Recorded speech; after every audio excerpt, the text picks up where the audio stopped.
പ്രവാസി വോട്ടവകാശവുമായി ബന്ധപ്പെട്ട് തെരഞ്ഞെടുപ്പ് കമ്മീഷൻ സ്വീകരിച്ച നിലപാട് സ്വാഗതാർഹമാണെന്ന് അംബുജാക്ഷൻ പറഞ്ഞു. അതേസമയം ഇത് പ്രായോഗികമാക്കാൻ എല്ലാവരുമായി കൂടിയാലോചിച്ച് തീരുമാനമെടുക്കണമെന്നും അദ്ദേഹം പറഞ്ഞു. വോട്ടവകാശം അനുവദിക്കപ്പെടുന്നതിലൂടെ മാത്രമേ രാജ്യം പ്രവാസിയെ തിരിച്ചറിയുകയുള്ളൂ. വളരെ ശാസ്ത്രീയമായ ഒരു പ്രൊസീജിയർ ഈ വിഷയത്തിൽ ഇന്ത്യ ഗവൺമെന്റ് സ്വീകരിക്കണം.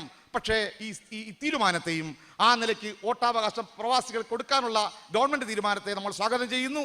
നാട്ടിൽ സൗഹാർദ്ദവും ഐക്യവും നഷ്ടപ്പെട്ടുകൊണ്ടിരിക്കുമ്പോൾ അതെല്ലാം പ്രായോഗിക രൂപത്തിൽ നിലനിൽക്കുന്നത് പ്രവാസികൾക്കിടയിൽ മാത്രമാണ്. ഈ നന്മയും ശക്തിയുമാണ് രാജ്യത്തിനാവശ്യം. പ്രവാസികളുടെ അവകാശങ്ങൾ നേടിയെടുക്കാൻ വെൽഫെയർ പാർട്ടി മുന്നിട്ടിറങ്ങുമെന്നും അദ്ദേഹം പറഞ്ഞു. പ്രവാസി സാംസ്കാരിക വേദി ദമാം അൽക്കോബാർ ഘടകങ്ങളുടെ പ്രഖ്യാപനം വെൽഫെയർ പാർട്ടി സംസ്ഥാന പ്രസിഡന്റ് അബ്ദുൽ ഹമീദ് വാണിയമ്പലം നിർവഹിച്ചു. ദമാം അൽക്കോബാർ സെൻട്രൽ കമ്മിറ്റി ഭാരവാഹികളെ അദ്ദേഹം പ്രഖ്യാപിച്ചു. ഖേബാർ സെൻട്രൽ കമ്മിറ്റി പ്രസിഡന്റ് വിജയകുമാർ അധ്യക്ഷത വഹിച്ചു. തുടർന്ന് വിവിധ കലാപരിപാടികൾ അരങ്ങേറി. Media 1 Dammam.